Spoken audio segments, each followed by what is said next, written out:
یا اللہ۔ جب لوگوں کے اعمال بگڑتے ہیں تو اللہ تعالیٰ حالات کو بھی برباد کرتا ہے اور آخرت کو بھی برباد کرتا ہے۔ مال نے نہ کسی کو اللہ کی بارگاہ میں پہلے عزت دلائی، نہ آج عزت دلا سکتا ہے۔ دنیا کے اقتدار نے نہ پہلے کسی کو کامیاب کیا، نہ آج کسی کو کامیاب کر سکتا ہے۔ یہ میرے بھائیوں آج کا دھوکہ ہے کہ ہم اپنی منشاہی پہ چل رہے ہیں اور ہمیں اللہ کے دستور کا پتہ نہیں ہے کہ اللہ تعالیٰ کن چیزوں سے راضی ہے، کن چیزوں سے ناراض ہے، کس پر اس کی پکڑ آتی ہے، کس پر وہ معاف کرتا ہے۔ اس لیے یہ ساری دنیا کے انسان انتہائی خطرے میں چل رہے ہیں کہ یہ وہ سارے اعمال جن پر اللہ تعالیٰ ناراض ہوتا ہے وہ پورے فیصل آباد میں ہیں، ہر محلے میں ہیں، ہر بازار میں ہیں، پورے پاکستان میں ہیں، پوری دنیا میں ہیں، پورے بر اعظم میں پھیلی ہوئی انسانیت آج للکار رہی ہے اللہ کو۔ کبیرہ گناہوں کے ساتھ زمین کو بھر دیا ہے۔ ظہر الفساد فی البر والبحر بما کسبت ایدی الناس، اور اللہ اپنی سنت قرآن کے ذریعے سے بتاتا ہے کہ جب تم جیسی قوموں نے جب تمہارے جیسے اعمال اختیار کیے تو یہ سنو، ایک قوم تم سے پہلے آئی نوح علیہ السلام کی، جنہوں نے زمین کو کفر سے بھر دیا، الٹا میرے نبی سے کہنے لگے فاتنا بما تعدنا ان کنت من الصادقین، وہ عذاب لاؤ جس سے تم ہمیں ڈراتے تھے، اور وہ عذاب لاؤ جس کا تم نے وعدہ کیا ہوا ہے۔ پھر ہمارا وہ دن آیا، ففتحنا ابواب السماء بماء منہمر وفجرنا الارض عیونا فالتقى الماء على امر قد قدر، آسمان کے دروازے کھولے، زمین کو چشمے بنا دیا۔ یہ نہیں کہا کہ زمین سے پانی نکل کر، فجرنا الارض عیونا، ہم نے پوری زمین کو چشمے بنا دیا، روئیں روئیں سے پانی ابلنے لگا، اور آسمان سے پانی گرا، زمین سے پانی نکلا، اور ساری کائنات میں وہ پانی پھیلا۔ ایک تفسیر میں نے پڑھا کہ اللہ تعالیٰ کہ اگر اللہ تعالیٰ اس دن کسی پہ رحم کرتا تو ایک عورت پہ رحم کرتا جو بچے کو لے کے بھاگ رہی تھی کہ کوئی جائے پناہ ملے اور میں بچ جاؤں، اور وہ بھاگتے بھاگتے ایک اونچے پہاڑ پہ چڑھی، جس سے اونچا پہاڑ کوئی نہیں تھا، پیچھے سے پانی آیا، اس نے پہاڑ کو جو ڈبویا، پھر اس کے پاؤں پر چڑھا، پھر اس کے سینے پر آیا، جس نے بچے کو اوپر کر لیا، پھر اس کی گردن تک آیا تو اس نے بچے کو یوں اپنے سر سے اوپر کر لیا کہ شاید بچہ بچ جائے، بر پانی کی موج نے نہ بچے چھوڑے نہ بڑے چھوڑے، سب کو برابر کر دیا، یہاں تک کہ ان کے اپنے بیٹے کو اللہ تعالیٰ نے سامنے وحال بینہم الموج فکان من المغرقین، سامنے ہلاک کیا۔ 3 آدمی غار میں چھپ گئے اور اوپر پتھر رکھ لیا کہ یہاں تو پانی نہیں آئے گا، چاروں طرف جو پانی کا تماشا دیکھا، پر اندر بیٹھ گئے۔ تھوڑی دیر میں تینوں کو تیز پیشاب آیا اور بے قرار ہو کر پیشاب کرنے بیٹھے، اللہ نے پیشاب کو جاری کر دیا، اور وہ پیشاب کرتے کرتے کرتے اپنے ہی پیشاب میں غرق ہو کے مر گئے۔ جو کام قوم نوح کرتی تھی وہ کام آج ہو رہے ہیں، ساری دنیا میں ہو رہے ہیں۔ قوم عاد آئی بڑی طاقتور، یہاں تک کہ للکارنے لگے من اشد منا قوہ، کوئی ہے ہم سے بڑا طاقتور تو لاؤ نا، ہمیں کس سے ڈراتے ہو؟ ان نقول الا اعتراک بعض آلہتنا بسوء، ہمارے خداؤں نے تیری عقل خراب کر دی ہے، ہم سے تو بڑا کوئی طاقتور نہیں ہے۔ تو اللہ تعالیٰ نے فرمایا اولم یرو ان الذی خلقہم هو اشد منہم قوہ، اے ہود انہیں بتاؤ جس نے تمہیں پیدا کیا ہے وہ تم سے زیادہ طاقتور ہے۔ تو جب اللہ تعالیٰ کی طرف سے وہ حجت پوری ہوئی اور وہ اپنے تکبر میں بڑھتے رہے، نافرمانی میں بڑھتے رہے، تو اللہ نے عذاب کا دروازہ کھولا، قحط آ گیا، انسان ایسے بھوکے، اور وہ انسان ہماری طرح تو تھے نہیں، 40 ہاتھ قد ہوتا تھا، 30 ہاتھ قد ہوتا تھا، 800 سال 900 سال عمر ہوتی تھی، نہ بوڑھے ہوتے تھے، نہ بیمار ہوتے تھے، نہ دانت ٹوٹے، نہ کمزور ہو، نہ نظر کمزور ہو، جوان تندرست توانا، صرف موت آتی تھی، اس کے علاوہ کچھ نہیں ہوتا تھا انہیں۔ اب ان کے بھوک بھی زیادہ، وہ اپنی ضرورتوں کا غلہ بھی کھا گئے، پھر جہاں حلال بھی کھا گئے، پھر کتے بھی کھا گئے، بلے بھی کھا گئے، چوہے بھی کھا گئے، جو چیز ہاتھ میں آئی سانپ بھی کھا گئے، ہر چیز کھا گئے، پر نہ بارش کا قطرہ گرا، نہ زمین کا دانہ پھوٹا۔ یہاں کے درخت توڑ توڑ کے ان کے پتے چبا گئے، قحط دور نہ ہوا۔ تو پھر انہوں نے ایک وفد بھیجا، بیت اللہ بھیجا کہ ہمیں بارش دو۔ وہ جب مصیبت آتی تو اوپر والے کو پکارتے تھے، جب وہ کام کرتے تھا تب پھر سرکش ہو جاتے تھے، پھر انہی پتھروں کو پوچھتے تھے۔ تو اللہ تعالیٰ نے 3 بادل سامنے کیے، آواز آئی ان میں سے ایک کا انتخاب کرو، ایک سفید، ایک سرخ، ایک کالا۔ تو آپس میں کہنے لگے سفید تو خالی ہوتا ہے، سرخ میں ہوا ہوتی ہے، کالے میں پانی ہوتا ہے۔ ان کا یہ پانی، یہ کالا چاہیے، یہ کالا چاہیے۔ تو آواز آئی پہنچے گا، یہ واپس پہنچے، ان کا بارش ہوگی۔ تو پھر جب ساری قوم اکٹھی ہوئی تو اللہ نے وہ بادل بھیجا، فلما رأوه عارضا مستقبل اودیتہم، وہ بادل آیا کالا، کہنے لگے ھذا عارض ممطرنا، وہ دیکھو آئی بارش۔ تو اللہ تعالیٰ نے کہا بل هو ما استعجلتم بہ، یہ بارش نہیں، یہ وہ عذاب ہے جو تم ہود سے کہتے تھے، کون ہے ہم سے بڑا جو ہمیں کچھ کر لے، اب تیار ہو جاؤ۔ ریح فیہا عذاب علیم تدمر کل شیء بامر ربہا، اب دیکھو کیسے تمہارا رب تمہیں اڑاتا ہے۔ ان کے گھروں کو ہوا نے اڑا دیا، ان کو ہوا نے اڑا دیا۔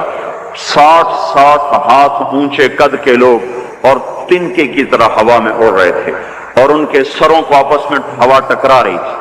وہ گھومتے تھے سر ٹکراتے تھے، گھومتے تھے سر ٹکراتے تھے۔ بعض لوگ بھاگ کے غاروں میں چھپ گئے تو ہوا کا بگولا ایسے زوردار طریقے کے ساتھ غار کے اندر جاتا اور پھر ایک دھماکے کے ساتھ ان کو باہر نکالتا، پھر ان کو ہوا میں اچھال دیتا گیند کی طرح، پھر ان کے سر آپس میں ٹکراتے ٹکراتے ٹکراتے ان کی کھوپڑیاں پھٹ گئیں اور ان کے بھیجے ان کے چہروں پہ نکل آئے، اور پھر اللہ نے الٹا کے ان کو زمین پر مارا، سر الگ ہو گیا، دھڑ الگ ہو گیا۔ پھر اللہ نے للکار کے پوچھا فَهَلْ تَرَى لَهُم مِّن بَاقِيَةٍ، کوئی ہے باقی تو دکھاؤ کہ اس کا بھی صفایا کر دوں۔ کوئی نظر نہ آیا، سب کو اللہ نے مٹایا۔ جو کام قوم عاد کرتی تھی وہ کام آج فیصلہ آباد میں ہو رہے ہیں۔ پھر اللہ پھر قوم سمود آئی، انہوں نے سنا تھا کہ عاد کو ہوا نے اڑایا تھا، تو انہوں نے پہاڑ کے اندر گھر بنائے کہ اندر ہمیں کون کچھ کہے گا، اندر تو ہوا جا ہی نہیں سکتی، جائے گی بھی صحیح تو کہاں تک اندر جائے گی۔ نافرمانی نہیں چھوڑی، الٹے کام کو چل پڑے۔ تو اللہ تبارک و تعالیٰ نے ہوا نہیں بھیجی، ایک فرشتہ آیا، مکروا مکرن، انہوں نے مکر کیا، ومکرنا مکرن، ہم نے ان کے مکر کو توڑ دیا۔ فانظر کیف کان عاقبۃ مکرہم، آج ان کا انجام دیکھو۔ انا دمرناہم وقومہم اجمعین فتلک بیوتہم خاویۃ بما ظلموا ان فی ذلک لآیۃ لقوم یعلمون وانجینا الذین آمنوا وکانوا یتقون۔ اللہ تبارک و تعالیٰ نے کہا یہ دیکھو، ایک فرشتہ آیا، اس نے چیخ ماری اور ان کے کلیجے پھٹ گئے، چہرے نیلے اور کالے ہو گئے، اور ساری قوم کو اللہ نے آن کی آن میں ہلاک کیا۔ پھر اس پر قوم شعیب کا اللہ نے قصہ سنایا۔ یہ تاجر قوم تھی، فیصل آباد کے بازاروں میں جو ناپ تول میں کمی ہے وہ وہاں ہو رہی تھی، جو جھوٹ ہے وہ وہاں چل رہا تھا، جو خیانت ہے وہ وہاں چل رہا تھا، دکھانا اور دینا اور یہ وہاں چل رہا تھا، تولنے میں زیادہ، ناپنے میں زیادہ، یہ سارا کام جو کچھ ہو رہا ہے وہ وہاں ہوا اور بڑھتا گیا اور بڑھتا گیا، اور ساری دنیا کی تجارت انہوں نے قبضے میں کر لی۔ اور شعیب علیہ السلام نے کہا کہ بھائی اس سے باز آ جاؤ، اوفوا الکیل وزنوا بالقسطاس المستقیم، صحیح تولو، صحیح ناپو، ناپ تول میں کمی نہ کرو۔ جواب آیا الصلاۃ تأمرک ان نترک ما یعبد آباؤنا او ان نفعل فی اموالنا ما نشاء انک لانت الحلیم الرشید۔ اے شعیب بس تم مسجد میں بیٹھ جا، ہمارے کاروبار میں دخل نہ دے، یہ تیری نمازیں ہمیں کہتی ہیں کہ ہم باپ دادے کا طریقہ چھوڑیں اور ہم اپنے کاروبار تیرے طریقے پر کریں تو ہم تو بھوکے ہو جائیں۔ کسی سے آپ کہیں کہ بھائی دیانت سے تجارت کرو، کہے گا مجھے تو بجلی کا بل بھی ادا نہیں ہوگا، میں روٹی کہاں سے کھاؤں۔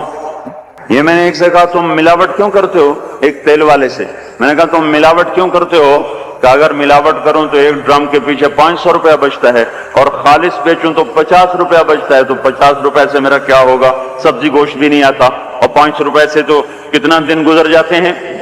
تو یہی کچھ قوم شعیب نے کہا کہ اصلاتک تأمرک ان نترک ما یعبد آباؤنا او ان نفعل فی اموالنا ما نشاء. میاں شعیب اپنے گھر بیٹھ جا، ہمیں تیری تبلیغ نہیں چاہیے، ہمیں اپنا کاروبار کرنے دے.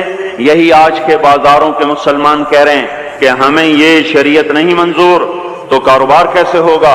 جھوٹ نہ بولیں تو کام کیسے چلے؟ خیانت نہ کریں تو کام کیسے چلے؟ ناپ تول میں کمی نہ ہو تو کام کیسے چلے؟ اور سودی کام نہ ہو تو کام کیسے چلے؟ بینک نہ ہو تو کام کیسے چلے؟ یہ سارے اعتراضات جو آج کے تاجر کرتے ہیں یا دکاندار کرتے ہیں، یہ سارے اعتراضات شعیب علیہ السلام کی قوم نے کیے کہ پھر کاروبار کیسے چلے گا، پھر منڈیاں کیسے چلیں گی، پھر تجارت کیسے چلے گی. تو ہم تو تجارت چلانے نہیں آئے، ہم تو اللہ کو راضی کرنے آئے ہیں. اللہ کو راضی کر تو تجارت ٹھپ ہو جائے تو ہو جائے، اور چل پڑے تو برکت. سبحان اللہ. ہم اس بات کے مکلف نہیں ہیں کہ ہم نے روٹی کھانی ہے اور بچوں کو کھلانی ہے. ہم اس بات کے مکلف ہیں کہ ہم نے اللہ کے حکم کے مطابق کمانا ہے اور اس کے مطابق کھلانا ہے. اس میں کچھ بچے گا کھلائیں گے، نہیں بچے گا فرقہ کریں گے. بچوں کو بھی کہیں گے تمہارا باپ تمہیں نہیں دے سکتا، میں تمہاری خاطر دوزخ کی آگ کو برداشت نہیں کر سکتا. اللہ کو راضی کرتے ہوئے سب کچھ قربان کرنے کا حکم ہے. یہ نہیں ہے کہ اپنی خواہش پہ حکم قربان ہو، ہمیں یہ حکم ہے کہ میرے حکم پر اپنی خواہش کو قربان کرو. قوم شعیب نہ بنے ہمارے بازار. وہ مذاق اڑانے لگے، کاروبار کیسے ہوگا، بچوں کو کہاں سے کھلائیں گے، پھر بھوکے مر جائیں، اسکول کی فیسیں کہاں سے دیں. اس زمانے کو تو اسکول نہیں تھے نا، یہ آج کی بات کر رہا ہوں. پھر اسکول کی فیسیں کہاں سے دیں، پھر یہ بجلی کے بل کہاں سے دیں. اگر سچ پر کمائیں اور دیانتداری سے کمائیں تو روٹی کہاں سے کھائیں. یہی شعیب علیہ السلام کی قوم کا جواب تھا. پھر کہاں سے کھائیں، پھر کہاں سے کمائیں. تو چپ کر کے اپنے نفل پڑھا کیا، اپنی اللہ اللہ کیا کر، ہمارے کاروبار میں دخل نہ کیا دیا کر. جیسے ہم نے آج اسلام کو کہا ہوا ہے، مسجد میں آئیں گے تجھے سلام کریں گے، نماز پڑھیں گے، جمعہ پڑھیں گے، پر تو ہمارے بازار میں نہ آنا. کہیں تو ہمیں جھوٹ سے روک دے، بددیانتی سے روک دے، سود سے روک دے، خیانت سے روک دے، تو ہماری تو تجارت ہی ٹھپ ہو جائے گی. تو اللہ تبارک و تعالیٰ نے اس قوم پہ 3 عذاب مارے. یہ پہلی کافر قومیں تھیں، ان پہ ایک ایک عذاب آیا.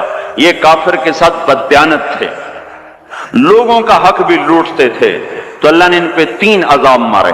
اخذتهم الرجفة زلزلہ، اخذ الذین ظلموا الصیحة چیخ، اخذهم عذاب یوم الذلہ بارش. کس چیز کی؟ انگاروں کی بارش. ہماری جماعت شعیب علیہ السلام کے قوم کے علاقے میں گئی ہے. وہ اتنا ٹھنڈا علاقہ ہے کہ جب ہم وہاں سے گزرے تو اتنی برف پڑی ہوئی تھی، اتنی یعنی تقریباً 3 فٹ برف پڑی ہوئی تھی. ایسا ٹھنڈا علاقہ. اللہ نے ایک گرم ہوا بھیجی، وہ جھلس گئے، تڑپ گئے، آبلے پڑ گئے. تو اس کے بعد ایک قدم ہوا ٹھنڈی ہوئی تو سارے بھاگ کے باہر آئے کہ شکر ہے ٹھنڈی ہوا آئی. اوپر سے بادل آیا کہ شکر ہے بادل آیا. اس کا ذاتی زمین میں زلزلہ آنا شروع ہوا اور اس کے اوپر فرشتے کی چیخ آئی اور اوپر وہ بادل کالا ایک دم سرخ ہو گیا.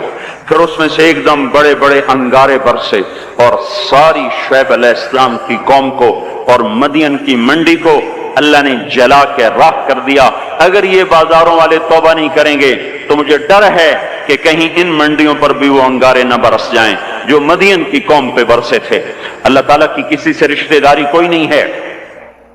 اور حضور پاک صلی اللہ علیہ وسلم نے بھی خود کہا کہ وَلَا يَبِيتَنَّ أُنَاسٌ مِّنْ أُمَّتِي عَلَىٰ أَشَرٍ وَبَطَرٍ وَلَحْوٍ وَلَعِبٍ فَيُصْبِحُوا قَدْ مُسِخُوا قِرَدَةً وَخَنَازِيرَ بِاسْتِحْلَالِهِمُ الْمَحَارِمِ وَأَكْلِهِمُ الرِّبَا وَشُرْبِهِمُ الْخُمُورِ وَاتِّخَاذِهِمُ الْقَيْنَاتِ وَقَطِيعَتِهِمُ الرَّحِمِ. ایک زمانہ آئے گا میری امت بڑی عیاش ہو جائے گی، بدمعاش ہو جائے گی، ناچ گانے کی رسیا ہو جائے گی، گانے بجانا ان کی گھٹی میں پڑ جائے گا. اور اس حال میں ایک رات ایسی آئے گی کہ رات کو انسان سوئیں گے، صبح اٹھیں گے تو بندر اور خنزیر ہوں گے. اور یہ اس وجہ سے ہوگا کہ انہوں نے حرام کو حلال کر دیا ہوگا. باستحلالہم المحارم، انہوں نے حرام کو حلال کر دیا ہوگا. وَأَكْلِهِمُ الرِّبَا، اور سود کو ڈٹ کے کھاتے ہوں گے.